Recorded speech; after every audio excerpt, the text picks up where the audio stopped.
working the cordage. I'm going to take it in a bundle like this, just roll it.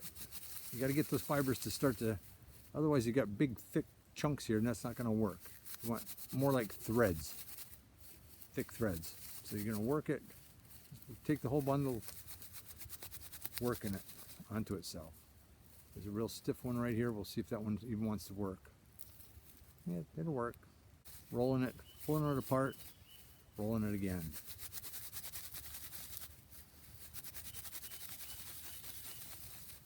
I just want to get them to fuzz up and separate. Then I'll start picking them out.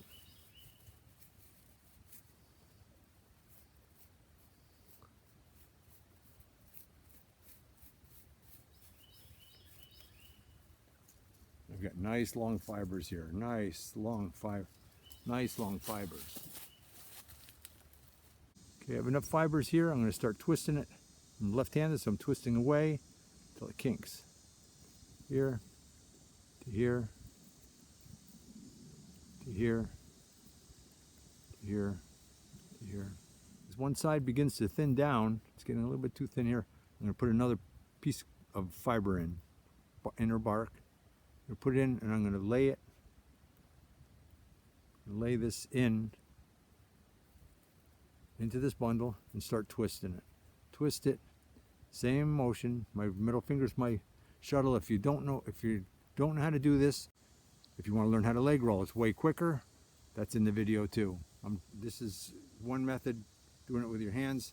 Leg rolling is way quicker. You get to choose. I'm showing you, I've only got to make a bowstring this long, so I'm not that worried about it. So twist away, comes towards me. My middle finger's my shuttle.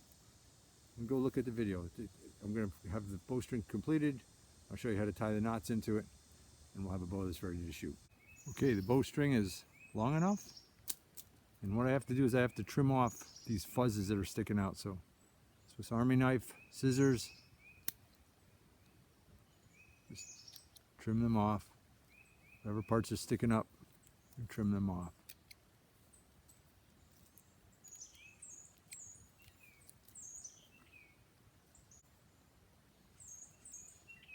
Here, here. Okay, till it's, you got a bunch of fuzzes here. They all got to come off. I like this. This is my favorite little knife. Rides in my pocket all the time. Swiss Army knife. Okay, got the bowstring.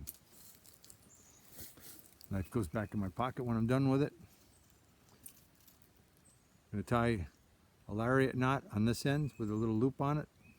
That'll be for the top of my bow. Going through and back through again. Just as you're going to slide that knot down. Leave the tail sticking out, like so. Slide the knot down until you have the loop about the size you want it, like so. And there's your lariat knot. This was used in 5 continents for the top loop of their bow. It works. Native people, this was the knot for the top of their bow. Bottom part of the bow, you tie timber hitch. Timber hitch comes through the hole, like so. It's like so.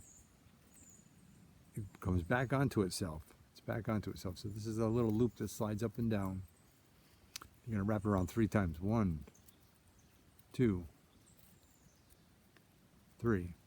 And what you can do then is you can just slide this loop right down, nice and tight on your bow. And it's wrapped. It wraps around it. The 3 wraps around will hold it really well. And it's an adjustable loop. If I have to make it a little bit tighter, a little bit looser, you just take this back out, slide right back out, and unwrap it, and add a little bit or take a little bit out. A 1/2 inch will add 1 inch more tension onto your bow limbs, easy. So it's only the last part is only a last little bit. If you're almost have it adjusted to where you want it to be, it's a tiny little bit that you do. You don't go, oh, it's too loose, I'll make it tighter, and you add 2 more inches, and all of a sudden your bow is wong. That's not what you want. You want your bow to be so it's a nice even curve. The tighter the tighter you have your bow bent to begin with, it's the less draw you're going to have. So you want the maximum draw that you can have without having that bowstring slap your wrist. That's what you're looking at. When it slaps your wrist, it's going to make you start flinching. All native peoples wore a wrist guard right here for just that reason. So there's no bad thing for wearing a wrist guard, that's for sure. Okay.